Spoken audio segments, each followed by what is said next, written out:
আর এবার যে খবরে নজর রাখবো, নিউ টাউনের গৌরাঙ্গ নগরে তালাবন্দি দুই ভাই। যে খবর পাওয়া যাচ্ছে যে 10 বছর ধরে তালাবন্দি অবস্থায় রয়েছেন ওই দুই ভাই।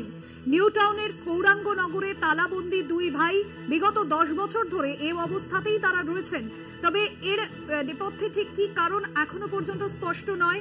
দুই ভাই 10 বছর ধরে তালাবন্দি, যদিও পরিবারের দাবি মানসিক রোগে আক্রান্ত দুই ভাই তালাবন্দি 10 বছর ধরে এবং প্রশাসনের সাহায্যের আশায় পরিবারের সদস্যরা। পরিবারের দাবি মানসিকভাবে ভারসাম্যহীন তারা। নিউ টাউনের গৌরাঙ্গ নগরে তালাবন্দি দুই ভাই। সুমন শিকদার প্রতিনিধি রয়েছেন ফোন লাইনে। সুমন, এই বিষয়টি কিভাবে নজরে এলো, পরিবার কি জানাচ্ছে?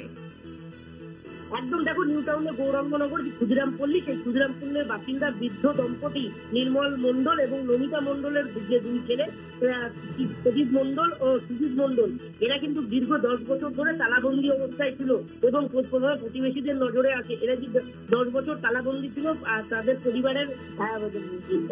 পরিবার জানাচ্ছে যে তারা মানসিক রোগে চিকিৎসাধীন ছিলেন, কিন্তু সেক্ষেত্রে 10 বছর ধরে তারা যে গৃহবন্দী ছিলেন।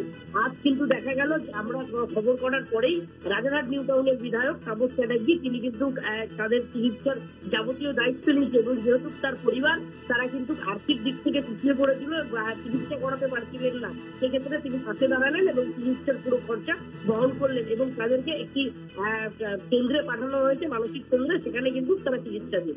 ধন্যবাদ তোমায়।